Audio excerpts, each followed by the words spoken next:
UDF സർക്കാരിന്റെ സൗജന്യ KSRTC bus യാത്രയുടെ ഉദ്ഘാടനത്തിൽ നിന്ന് CPIM MLAമാർ വിട്ടുനിൽക്കുമെന്നാണ് ഇന്ന് MV ഗോവിന്ദൻ പറഞ്ഞത്. ഓർഡിനറി ബസ്സിൽ മാത്രം സൗജന്യമെന്നല്ല ആദ്യം പറഞ്ഞത്. മലബാറിൽ ഓർഡിനറി ബസ്സില്ല, ഇത് ആളെ പറ്റിക്കലാണെന്നും പറയുന്നതല്ല നടപ്പാക്കുന്നതെന്നും MV ഗോവിന്ദൻ പറഞ്ഞു. KSRTC ബസ്സിൽ എല്ലാ സ്ത്രീകൾക്കും അവിടെ സൗജന്യമായി യാത്ര ചെയ്യാം. നിങ്ങൾക്ക് ഇന്ത്യയുടെ ഏത് ഭാഗത്തേക്കും പോകാം, അല്ലേ?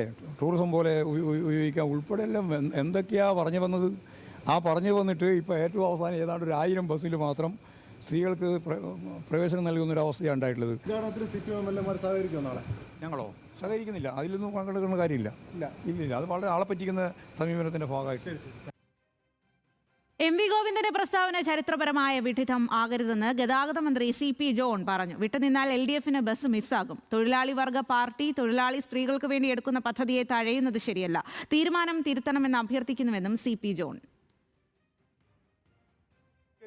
ഞാൻ ഔപചാരികമായി വിനയപൂർവ്വം അഭ്യർത്ഥിക്കുന്നു. ഇത് തൊഴിലാളി സ്ത്രീകൾക്ക് ലഭിക്കുന്ന, സാധാരണക്കാരായ വർക്കിംഗ് വിമൻ ലഭിക്കുന്ന വലിയൊരു ആനുകൂല്യം ഗവൺമെൻറ് പ്രഖ്യാപിക്കുമ്പോൾ ഒരു തൊഴിലാളി വർഗ പാർട്ടി അതിൽ നിന്നും വിട്ടുനിൽക്കരുതെന്ന് വളരെ വിനയപൂർവ്വം ഞാൻ CPIMനോട് അഭ്യർത്ഥിക്കുന്നു. ഇനി അവർ വിട്ടുനിൽക്കുകയാണെങ്കിൽ എനിക്കൊന്നും പറയാൻ കഴിയില്ല. ചരിത്രപരമായ വിഡിത്തമാവരുതെന്ന് മാത്രമേ ഉള്ളൂ. സനിസ ശോഭാചന്ദ്രൻ വിവരങ്ങളുമായി ചേരുകയാണ്. സനിസ, വലിയ രീതിയിൽ ഉദ്ഘാടനം നടത്താനിരിക്കുന്ന പദ്ധതിയിൽ നിന്നാണ് ഇപ്പോൾ CPIM MLAമാർ വിട്ടുനിൽക്കും എന്ന് പറയുന്നത്. പറഞ്ഞതല്ല നടപ്പാക്കുന്നത് എന്നാണ് MV ഗോവിന്ദൻ ഇക്കാര്യത്തിൽ പറഞ്ഞത്. എന്നാൽ അതിനെതിരെ അതിരൂക്ഷമായിട്ടുള്ള വിമർശനമാണ് CP ജോണിന്റെ ഭാഗത്തു നിന്നും ഉയരുന്നതും. അപ്പോൾ എന്താണ് ഇരു നേതാക്കളും ഇക്കാര്യത്തിൽ പറയുന്നത്?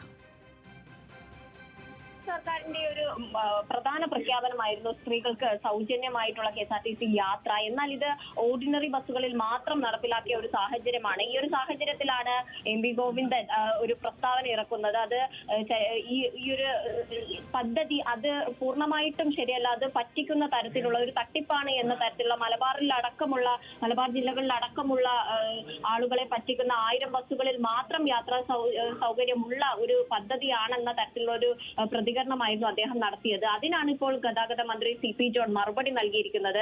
ചരിത്രപരമായ വിഡിത്തമാകരുത് എന്നാണ് ഈ CPM MLA LDF MLAമാർ അടക്കം പദ്ധതിയുടെ ഉദ്ഘാടനത്തിൽ നിന്ന് വിട്ടുനിൽക്കുന്ന സാഹചര്യത്തെ അദ്ദേഹം ചരിത്രപരമായ വിഡിത്തമാകരുതെന്നാണ് പറഞ്ഞിരിക്കുന്നത്. കൂടാതെ വിട്ടുനിന്നാൽ LDFന് ബസ് മിസ്സാകും. തൊഴിലാളി വർഗ പാർട്ടി തൊഴിലാളി സ്ത്രീകൾക്ക് വേണ്ടി എടുക്കുന്ന പദ്ധതിയെ തഴയുന്നത് ശരിയല്ല.